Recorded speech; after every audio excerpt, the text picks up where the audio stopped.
கதையை பார்க்க எங்கள் வீடியோவை தேர்ந்தெடுத்ததற்கு நன்றி. முடிவில் நீங்கள் தவறவிட விரும்பாத சில முக்கியமான தகவல்கள் உள்ளன. எனவே நேரத்தை வீணாக்காமல் கதைக்குள் நுழைவோம். ஒரு சிறிய கிராமத்தில் விநாயகப் பெருமானின் சிறந்த பக்தரான ஒரு ஏழை ஆனால் நேர்மையான மனிதர் வாழ்ந்து வந்தார். தினமும் பக்தியுடன் பிரார்த்தனை செய்து நல்ல வாழ்வு கிடைக்க வேண்டினார். ஒரு நாள் அவர் வேலை தேட முடிவு செய்து மற்றொரு கிராமத்தில் ஒரு பணக்கார நிலப்பிரபுவை அணுகினார். ஐயா, நான் வேலை பார்க்கிறேன்.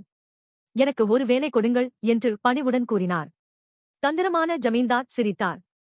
எனக்கு ஒரு வருடத்திற்கு ஒரு வேலையாளன் தேவை. அந்த வருடத்தின் முடிவில் நான் 3 தங்க காசுகளை உனக்கு கூலியாகத் தருகிறேன். ஆனால் நீ என்னுடைய எந்த பணியையும் முடிக்கத் தவறினால் நான் ஒரு தங்கக் காசை கழித்து விடுவேன். சம்மதமா என்று கேட்டார். ஜமீன்தாரின் தந்திரம் தெரியாமல் ஒப்புக்கொண்டான் அப்பாவி. ஒரு வருடம் முழுவதும் நேர்மையாக உழைத்தார். இறுதி நாளில் அவர் தனது கூலியை பெறச் சென்றார். நான் பணம் செலுத்துவதற்கு முன் நீங்கள் 3 எளிய பணிகளை முடிக்க வேண்டும், நில உரிமையாளர் ஒரு பொல்லாத புன்னகையுடன் கூறினார். முதல் பணியை விளக்கினார். இங்கே 2 விலையுயர்ந்த பீங்கான் ஜாடிகள் உள்ளன, ஒன்று பெரியது, ஒன்று சிறியது.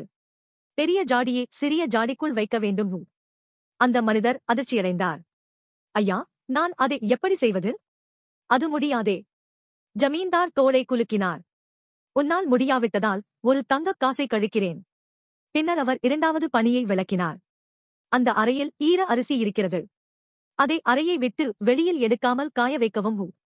சூரிய ஒளி இல்லாமல் அதை எப்படி உள்ளே காய வைக்க முடியும்? மனிதன் கேட்டான். அது உன் பிரச்சனை என்று கூறிய நில உரிமையாளர் மற்றொரு தங்கக் காசை கழித்தார். இறுதியாக அவர் 3வது பணி பற்றி விளக்கினார். என் தலையின் எடையை சரியாகச் சொல்லுங்கள். ஏழை ஏமாற்றப்பட்டதை உணர்ந்தான். ஐயா, நான் ஒரு வருடம் நேர்மையாக உழைத்தேன். தயவு செய்து என்னை ஏமாற்றாதீர்கள் என்று கெஞ்சினார். அவருக்கு ஒன்றும் கொடுக்காமல் அனுப்பிவிட்டார். மனம் உடைந்து தன் கிராமத்திற்கு திரும்பிய அந்த மனிதர் விநாயகப் பெருமானிடம் நியாயம் வேண்டி பிரார்த்தனை செய்தார். தன் பக்தனின் துக்கத்தை கேட்ட விநாயகர் ஜமீன்தாருக்கு பாடம் கற்பிக்க முடிவு செய்தார். அவர் ஒரு எளிய மனிதனின் வடிவம் எடுத்து ஜமீன்தார் வீட்டிற்குச் சென்றார். ஐயா, நான் வேலை பார்க்கிறேன். என்னை வேலைக்கு அமர்த்த முடியுமா என்று வேடமிட்டு வந்த விநாயகர் கேட்டார். பேராசை கொண்ட ஜமீன்தார், இன்னொரு முட்டாள், அவனையும் ஏமாற்றி விடுவேன் என்று மனதுக்குள் நினைத்துக் கொண்டார். அவர் அதே ஒப்பந்தத்திற்கு ஒப்புக்கொண்டார். ஒரு வருடம் கழித்து விநாயகர் கூலிக்கு வந்தபோது வீட்டு உரிமையாளர் அவருக்கு அதே சாத்தியமற்ற பணிகளை கொடுத்தார். முதல் பணியாக விநாயகர் ஒரு குச்சியை எடுத்து பெரிய ஜாடியை துண்டு துண்டாக உடைத்தார். என்ன செய்தாய்? ஜமீன்தார் கத்தினார்.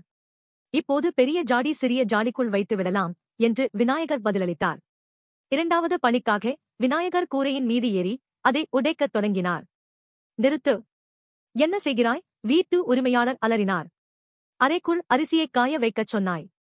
கூரையை கழற்றினால் சூரிய ஒளி சென்று அரிசியை காய வைத்துவிடும், விநாயகர் நிதானமாகச் சொன்னார். 3வது பணிக்காக விநாயகர் தோட்டத்தில் இருந்து ஒரு பெரிய பூசணிக்காயை பறித்தார். உன் தலையும் இந்த பூசணிக்காயின் எடைதான். நான் அதை ஒரு தராசில் வைக்கிறேன். உன் தலை ஒரு புறமும் பூசணிக்காய் மறுபுறமும். நில உரிமையாளரின் தலையை வெட்டுவது போல் கத்தியை எடுத்தான். ஜமீன்தார் பயத்தில் நடுங்கினார். இல்லை, என்னை மன்னியுங்கள் என்று கெஞ்சினார்.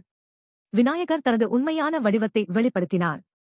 நீ என் பக்தனை ஏமாற்றிவிட்டாய், ஆனால் இப்போது உனக்கு பாடம் கற்றுக்கொண்டாய்.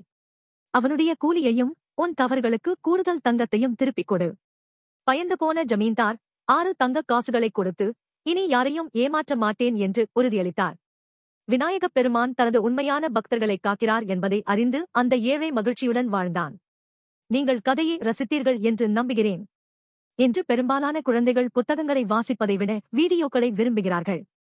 நல்ல நடத்தை, நமது கலாச்சாரம் மற்றும் கடவுள் பக்தி ஆகியவற்றை கற்பிப்பதற்கான ஒரு வேடிக்கையான வழியாக இந்த வீடியோவை அவர்களுக்கு காட்ட பரிந்துரைக்கிறேன். நீங்கள் இக்கருத்தை ஒப்புக்கொண்டால் இந்த வீடியோவை லைக் செய்து எனது சேனலுக்கு சப்ஸ்கிரைப் செய்யவும். எங்கள் சேனலில் இன்னும் பல சுவாரஸ்யமான கதைகள் உள்ளன.